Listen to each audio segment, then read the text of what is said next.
বন্ধুদের সাফল্য দেখতে পারাটা একটা সৌভাগ্যের ব্যাপার। আর যদি হয় এটা যুবক বয়সে, যারা বন্ধুদের সাফল্য দেখছেন তারা অনেকে ভাগ্যবান। তারপর আসে আমার বন্ধুর কথা, যারা রাত জায়গায় জায়গায় হামাজি স্টার খেলছে। রাত জাগতে জাগতে শালাগো এমন অবস্থা হইছে, এখন আর চোখ দেখা যায় না, এত পরিমাণ গর্ত হইছে, চোখ বিটে গেছে গা। সাফল্য দেখুন তো দূরের কথা, ওগো চেহারার দিকে তাকাইলে দেখি চেহারার ভিতরে বরণ ভরা আর কালা দাগ।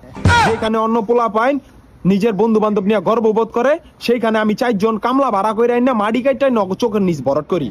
আপনার যদি এরকম কোনো চুতিয়া ফ্রেন্ড থাকে তাহলে মেনশন দিন। মালে আসেন, আগের দিনের মানুষ ছিল সহজ সরল, তাদের বন্ধু বান্ধব ছিল সহজ সরল, পারিশ্রমিক, নর্মভদ্র। আর বর্তমানে আমার বন্ধু বান্ধব সব লুচ্চা বদমাইশ। বিশ্বাস করেন রাকিব ভাই, এরকম 8-10টা লুচ্চা বন্ধু বান্ধব থাকার চাইতে একটা লুচ্চা বান্ধবী থাকা ভালো। না মানে কথা আর কি কথা। এইসব কথা কই কি আর সাদে মিয়া? বদমাইশ গুলা 26 তারিখে পেমেন্ট পাইবো হামাজি স্টার থেকে, এই আশায় দোকানে বাকি খাইয়া বইরা লাইছে। ঠিক আছে, এগুলা মানা যায়। 26 তারিখে পেমেন্ট পাবি দেখা এই আশায় কি ফার্মেসি থেকে কন্ডমও বাকি আনতে হইব? এগুলা মানা যায়।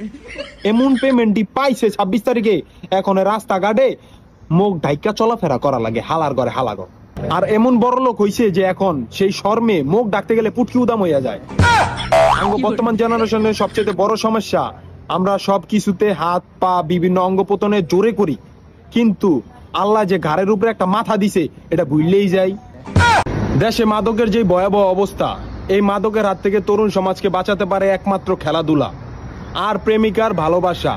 আর সেই প্রেমিকায় যদি 3-4টা পুরুষের আসক্ত থাকে, তাহলে নদীর এই পারে গরু ছাগল, ওই পারে ঘাস, 2 পা 2 দিকে, মাঝখানে আইকালা বাস।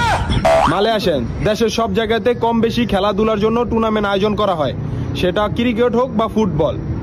আর এই টুর্নামেন্ট প্রচার করার জন্য পোস্টারও লাগানো হয়। তার মধ্যে 10 জন কমিটির নাম ও নাম্বার দেওয়া থাকে, যার মধ্যে 5 জন হইল নিয়মিত গুড়িখোর, 2 জন হইল 3 মাস ভিটে থাইকা জামিনে বাইরেছে, আর 2 জন হইল রিহাব সেন্টারে ছিল, আর 1 জন এই 9 জনের লগে ঘুরতে ঘুরতে ওই শালায়ও সমাজের চোখে মাদক আসক্ত। টুর্নামেন্টের মূল লক্ষ্য, মূল স্লোগান হইল মাদককে না বলুন। কিন্তু টুর্নামেন্টের উদ্বোধনের দিন বা ফাইনাল খেলার দিন দেখবেন কমিটির সবটি মিল্লা বাংলা খাইয়া হিন্দি গানে নাচা গানা করে। আর ফাইনাল খেলার প্রধান আকর্ষণ হইল প্রধান অতিথি, আর এই প্রধান অতিথি আবার পাইকারি দরে কমিটির সবার অভিভাবক, এলাকার মাদক ডিলার। এখন আসেন ফাইনাল পুরস্কার, 32 ইঞ্চি এলইডি টিভি, নয়তো আস্ত একটা খাসি। ফাইনালে চ্যাম্পিয়ন হওয়ার পর এই টিভি নিয়ে টানাটানি, পরে দলের ক্যাপ্টেন কইব, আচ্ছা টিভিটা আমার বাসায় থাক, 5000 টাকা দিতাছি, এই টাকা দিয়া মাল আন, রাইতে পার্টি করবো, আবার মাদক। আর প্রথম পুরস্কার যদি ছাগল বা খাসি হয়, তাহলে যেই রাইতে রান্না করব তখন এলাকার বড় ভাইগো কিছু দাওয়াত দিব, বড় ভাইরা আইসা খাওয়া দাওয়া কইরা যাওয়ার সময় কিছু হাদিয়া দিয়া যাইব। হাদিয়া দেওয়ার পর সেই হাদিয়া দিয়া কইব, দোষ মাংসটা একে রইছে, ওই টাকা দিয়ে 1 বোতল আন, সেই হইব আবার মাদক।